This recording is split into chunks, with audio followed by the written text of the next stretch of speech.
TTD మాజీ chairman Bhumana మాట్లాడుతున్నారు. ఇప్పుడు ఆ లైవ్ చూద్దాం. సుస్పష్టంగా దీనితో బట్టబయలైపోయింది. ఏ టెక్నాలజీని తెచ్చిందే నేను అని చెప్పేటువంటి బిఆర్ నాయుడు ఏ టెక్నాలజీకి సంబంధించిన సమీక్షా సమావేశానికి సంబంధించిన ఫోటోలలో మాయమైపోయినాడు. బహుశా ఏ టెక్నాలజీ వలన మాయమైపోయినాడో ఏమో మనకు తెలియదు, కానీ మొత్తానికి ఆయన ఫోటో కనపడలా. ఆయన్ను పెట్టుకుంటే ఏం పాపమోనని పెట్టుకోలేదో మనకు తెలియదు. అంత కీలకమైనటువంటి సమావేశంలోనే బిఆర్ నాయుడు గారు చంద్రబాబు గారి పక్కన కనపడలా.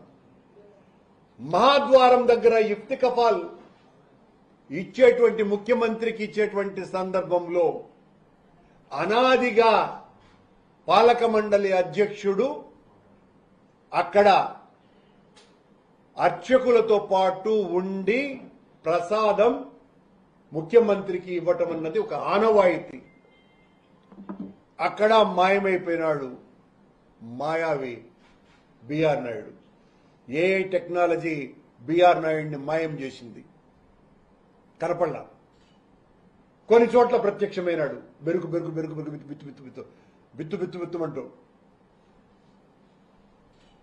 దీన్ని బట్టి చూస్తే అర్థమైంది ఏంటంటే, పదవి కోసమని బిఆర్ నాయుడు ఎంత అవమానం జరిగినా సరే లెక్క చెయ్యడు, అది ఆనందంగా భరిస్తాడు.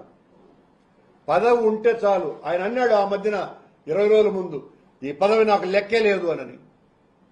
ఏమన్నా సిగ్గు లజ్జ ఉంటే వెంటనే రాజీనామా చేసి ఉండాలా.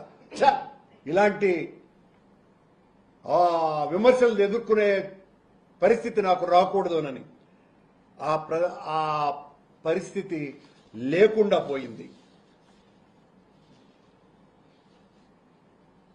నిజానికి చంద్రబాబు గారు ప్రవర్తన మరో రకంగా ఆలోచిస్తే ఒక అపరిచితునిలాగా జరిగింది. చంద్రబాబు గారి ప్రవర్తన కూడా నిన్న ఒకవైపున దూరం ఆ నక్కి నక్కి ఉండటాన్ని చూస్తే చంద్రబాబు గారు అర్ధచంద్రాకార ప్రయోగం చేయలేదు, గాని అంతకంటే అవమానంగా బిఆర్ నాయుడు గారిని చూసినట్టే ఉన్నది. బిఆర్ నాయుడు వీధిలో ఉండలేడు, ఇంటిలోకి రానియరు అన్నట్టుగా ఆయన పరిస్థితి.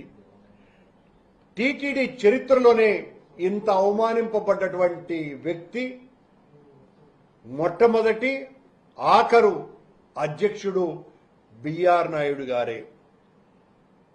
ఇక ఆయన్ను చూస్తే ఎవరైనా చిన్న మర్యాద అయినా ఇస్తారా? నిన్న జరిగినటువంటి సంఘటనతో, 20 రోజుల క్రితం జరిగిన సంఘటనతోనే బుద్ధుండేవాడు ఎవడైనా ఉంటే వెంటనే రాజీనామా చేసి ఉండాల. ఈ శృంగార వీరుడికి ఇంత శృంగభంగమైన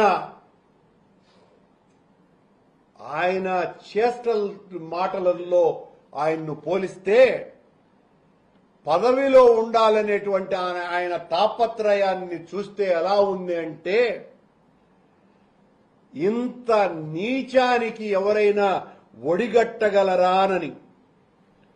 అధికారం లేని పదవి, ఆదరణ లేని ఉద్యోగుల మధ్య ఉండటం అన్నది ఎంత బాధాకరమైనటువంటి విషయం అంటే, చంద్రబాబు నాయుడు గారి బిఆర్ నాయుడు గారి వికృత చేష్టలలోనే ఆయన మాట్లాడేటువంటి మాటలతోనే పోల్చాలంటే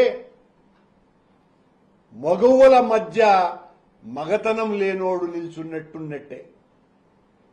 ఇంతగా ఎవరూ ఆదరించినటువంటి మనుషుల మధ్య పదవిలో కొనసాగటం అంటే అంతకంటే అర్థం లేదు ఆయన మాటలలో.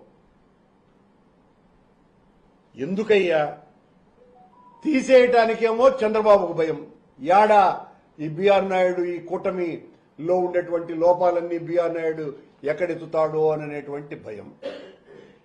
మింగలేక కక్కలేక ఉండేటట్టుగా ఉంది చంద్రబాబు నాయుడు గారి పరిస్థితి. ఉండలేక వెళ్ళలేక ఉండేటట్టుగా ఉంది పరిస్థితి బిఆర్ నాయుడుది.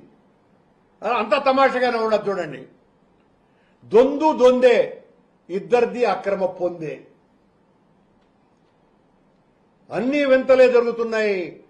తిరుమల తిరుపతి దేవస్థానంలో చంద్రబాబు గారి వ్యవహారాల వలన మొత్తానికి ఇద్దరు స్వామి ద్రోహులే, హైందవ ద్రోహులే. కళంకితుడని తెలిసి కూడా ఒక సోదరీమణి అంత దీనంగా ఉత్తరం రాసినా చంద్రబాబు నాయుడు గారు ఇంత కళంకితుడికి పదవి ఇచ్చినారు.